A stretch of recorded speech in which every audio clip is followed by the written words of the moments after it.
Good morning, folks. It's a nice sunny morning in the northwest today, so I thought I'd just do a quick update video before I go outside and do some chores. So it's been about 3 weeks since I mentioned the Carthage army that I wanted to start doing, so I've made some good progress on it. Not all of these are fresh paints. Some of them are rebased figures, which basically are the Britons that are going to be acting as Gauls. So I've rebased the cavalry there and the warbands. These were originally single based for Warhammer Ancients. So now that we're doing Hail Caesar, because it's obviously as well easier to move figures around when they're multi-base, I've just rebased them. So no paint job needed on them. And I had then some leftovers from a previous project of some hoplites. So I don't know how historically accurate that is. Maybe for the first unit, but I'm not so sure on the second that they used hoplite mercenaries.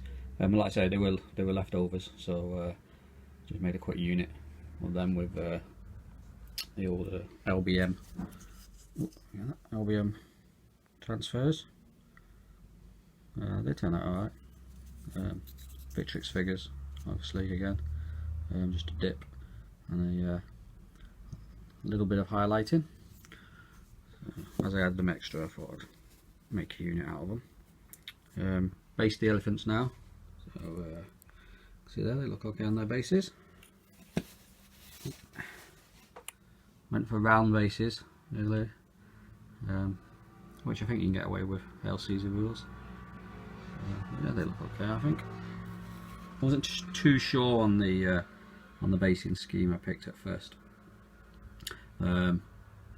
Basically, off the cuff, I just went for this colour, but with the sort of autumn dead grass sort of look. I think it's okay. I think I can get away with it for fighting in Spain or North Africa or Italy. Yeah, it looks okay. So the only Carthage. Well, these are the leftovers as well from the Greek ones, from the light infantry. But the only real Carthage unit that I've done so far is the Libyan veterans, Hannibal's veterans. Yeah, nice figures from Victrix again, and then with the little big man transfers. Easy enough to paint up. So all in all, we are getting there.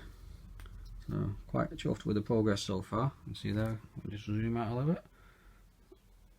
Quite a few. I say some of them were just rebases. So not much work on them. But like I say, they are Britons, but they'll be acting as Gauls. I don't know how different they were. Maybe the shields are slightly different as well. I think we'll get away with it. So that's that. So that's the Carthaginian update. Coming along nicely.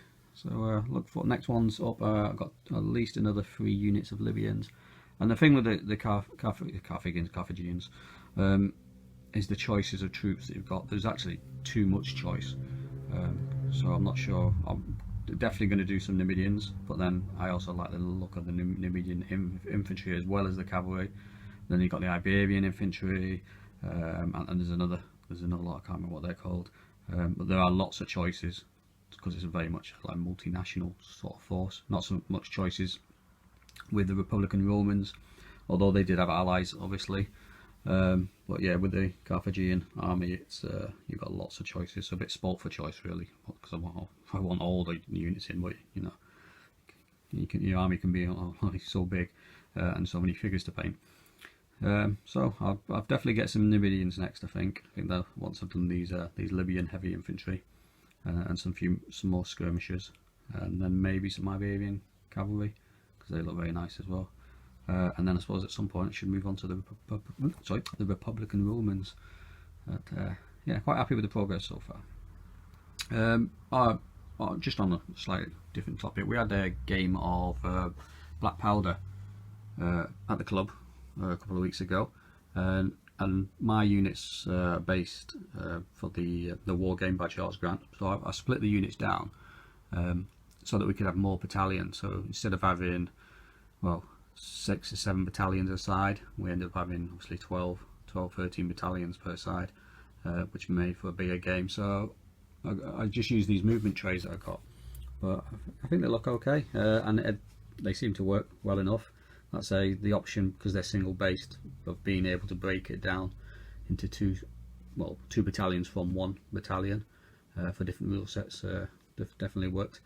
And although the units only have the one flag, because obviously they're split, you know, one battalion is down to 2 battalions, so it's one flag each. I think they look okay.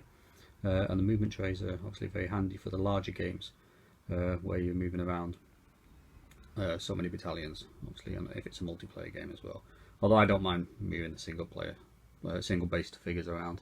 It doesn't take as much time up as you might think. But yeah, it was a good game, and definitely something to look at in the future. If I want to do bigger battles, then split the battalions down and use something like black powder.